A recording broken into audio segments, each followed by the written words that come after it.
Hi hello welcome to post 360. నేను మీ మురళీ రాపల్లి. వల్లభనేని వంశీని arrest చేసి జైలుకు తరలించిన విషయం మనందరికీ తెలిసిందే. అయితే ఆ తర్వాత జరిగినటువంటి పరిణామాలే చాలా చాలా ఆశ్చర్యాన్ని గొలిపే విధంగా ఉంటాయి. ఏదైతే ఎల్లో మీడియా ఉందో వాళ్ళు ప్రచారాలు చాలా చాలా నీచాతి నీచంగా ఉన్నాయి అంటంలో ఎటువంటి సందేహం లేదు. ఎందుకంటే వల్లభనేని వంశీని అరెస్ట్ చేయడానికి వెళ్ళినప్పుడు వల్లభనేని వంశీ బట్టలు మార్చుకుంటా అని చెప్పేసి రూమ్లోకి వెళ్ళి ఫోన్ మాట్లాడుతూ వెంటిలేటర్‌లోంచి తప్పించుకునే ప్రయత్నం చేస్తే ఒక ఫీమేల్ ఆఫీసర్ అది చూసి తనని పట్టుకొని చెంప పగలగొట్టిందంటూ కథనాలు ప్రచురించారు. అదంతా అవాస్తవమైనప్పటికీ ఇటువంటి చీప్ ట్రిక్స్ ప్లే చేయటం ఎల్లో మీడియాకి బాగా తెలుసు. ఎవరి డైరెక్షన్‌లో ఇటువంటి పనులు చేస్తున్నారో కూడా అందరికీ తెలుసంటూ దానికి సంబంధించి కౌంటర్‌లు కూడా అందరూ వేస్తూ ఉన్నారు. అయితే ఆ తర్వాత జరిగిన పరిణామాల్లో వల్లభనేని వంశీ కోర్టులో జడ్జి గారి ముందుకెళ్ళి నన్ను కొట్టారంటూ బాధపడుతూ చెప్పాడంటూ గతంలో ట్రిపుల్ ఆర్ రామకృష్ణరాజుని ఎలా కొట్టారో అలాగే వల్లభనేని వంశీని కూడా పిచ్చగొట్టుడు కొట్టారు, థర్డ్ డిగ్రీ ప్రయోగించారంటూ మళ్ళీ కొత్తగా కథనాలు ప్రచురించడం మొదలుపెట్టారు. అదంతా అవాస్తవం. మళ్ళీ అందుట్లో కూడా ఏం లేదు.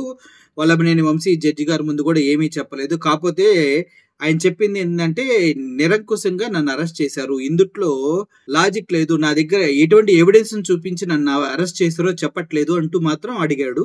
అంతవరకే వాస్తవం. ఆ తర్వాత నన్ను కొట్టారని జడ్జి ముందు చెప్పడం కానీ, ఒక లేడీ ఆఫీసర్ వెళ్ళి వల్లభనేని వంశీని కొడతాం కానీ ఇవన్నీ అవాస్తవాలు. అంతేకాదు వల్లభనేని వంశీ జైల్లోకి వెళ్ళిన తర్వాత కూడా నాకు దోమలు కుడుతున్నాయి అంటూ చెప్పడం జరిగింది. అయితే ఇది వాస్తవమై ఉండొచ్చు. గతంలో చంద్రబాబు నాయుడు గారిని అరెస్ట్ చేసి రాజమండ్రి సెంట్రల్ జైల్లో స్నేహ బ్లాక్లో పెట్టినప్పుడు నాకు దోమలు కుడుతున్నాయి అని చంద్రబాబు నాయుడు గారు చెప్పినప్పుడు కొడాలి నాని కూడా ఎద్దేవా చేస్తూ జైల్లో దోమలు కుట్టక ఏం కుడతాయి అంటూ మాట్లాడటం జరిగింది. సో అదేవిధంగా ఇప్పుడు కూడా వల్లభనేని వంశీ విషయంలో కూడా జైల్లో దోమలే కుడతాయి, మరి ఏం చేస్తాం తప్పదు అంటూ అందరూ పలువురు మాట్లాడుతున్నారు. అది వాస్తవమే. జైల్లో అన్ని ఫెసిలిటీస్ ఇస్తే అది జైలు అవ్వదు కాబట్టి.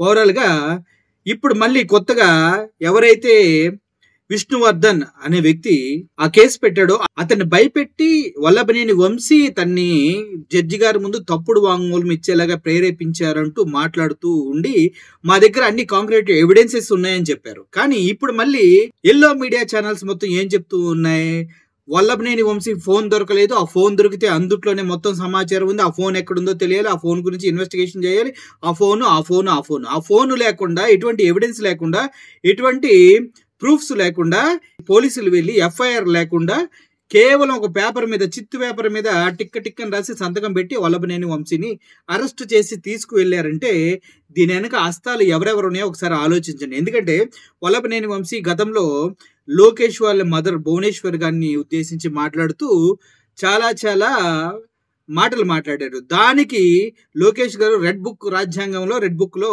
వల్లభనేని వంశీ పేరు అనేది 3వ పేజీలో రాశారంటూ చెప్తూ ఉన్నారు. ఆ 3వ పేజీలో వల్లభనేని వంశీని అరెస్ట్ చేయడానికి తన పైన అక్రమంగా SC/ST అట్రాసిటీ కేసు అనేది పెడతాం జరిగింది.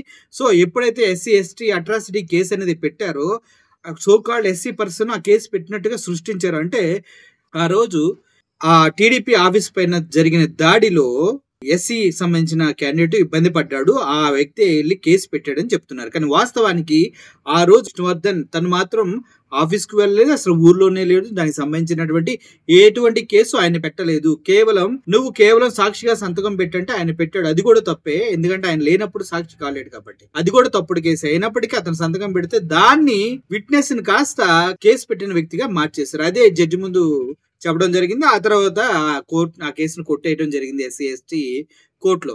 అయితే ఇప్పుడు మళ్ళీ అదే విధంగా ఆ విష్ణువర్ధన్ బెదిరించాడంటూ ఈయన అరెస్ట్ చేశారు, ప్రూఫ్స్ ఉన్నాయంటే. ఇప్పుడేమో ఆ ఫోన్ దొరికితేనే ప్రూఫ్స్ దొరుకుతాయి అంటున్నారు. సో ఈ విధంగా అనేక విధాలుగా మాటలు మార్చుకుంటూ కక్ష సాధింపు చర్యలు చేస్తున్నటువంటి కూటమి ప్రభుత్వంపై అటు వైఎస్ఆర్సీపీ వర్గాల్లోనూ ఇటు వల్లభనేని వంశీ ఫ్యామిలీలోనూ సర్వత్రా వ్యతిరేకత అయితే తీవ్ర స్థాయిలో కనిపిస్తూ ఉంది. వంశీ నాకు బెయిల్ కావాలి అంటూ పిటిషన్ వేయడం జరిగింది. తను 2 పిటిషన్స్ వేశారు. ఒకటి బెయిల్ కావాలి ఎందుకంటే నేను నిరపరాధిని, దీనికి నాకు ఎటువంటి సంబంధం లేదని ఒకటి, రెండోది నేను జైల్లో పడుకోలేకపోతున్నాను, నాకు వెన్ను నొప్పి ఉంది, నా ఆరోగ్యరీత్యా నాకు ఒక బెడ్ని ప్రొవైడ్ చేయండి అంటూ కూడా అప్పీల్ చేసుకోవడం జరిగింది. సో ఈ రెండింటికి సంబంధించి జడ్జి గారు సానుకూలంగా స్పందించి బెయిల్ అప్లికేషన్ కూడా స్వీకరించి దానిపైన విచారణకు ఆదేశించినట్టుగా తెలుస్తుంది. అయితే వల్లభనేని వంశీ సాధ్యమైన త్వరగా ప్రజల్లోకి వస్తారా? వచ్చిన తర్వాత తన కార్యాచరణ ఎలా ఉండబోతుందనేది అందరికీ కూతింత ఆశ్చర్యం కలిగించే విషయం. ఎందుకంటే కూటమి చేస్తున్నటువంటి ఆరోపణలు, ఈ దాడులు, ఈ కేసులకు భయపడి పోసాని కృష్ణమురళి లాగా, అదేవిధంగా విజయసాయిరెడ్డి ఇంకా కొంతమంది నాయకులు ఎవరైతే భయపడి టీడీపీ పంచన చేరి అన్నీ మూసుకొని కూర్చున్నారో, అలాగే వల్లభనేని వంశీ కూడా తన లెగసీని వదిలేసి, తనకున్నటువంటి పవర్‌ని అన్నిటిని వదిలేసి, తనకున్న సెల్ఫ్ రెస్పెక్ట్‌ని అన్నిటిని వదిలేసి, రాజకీయాలకు దూరం అవుతున్నా అంటూ ప్రకటన చేసి, తను కూడా ఎళ్లి మూలన కూర్చుంటాడా? లేదంటే ఎదురు తిరిగి నిలబడి, జగన్ గారి పక్షాన్ని నిలబడి పోరాడడానికి సిద్ధపడతారనేది సర్వత్రా ఆసక్తి నెలకొన్న విషయం. Thank you for watching this video. I am Murali signing off. Thank you so much.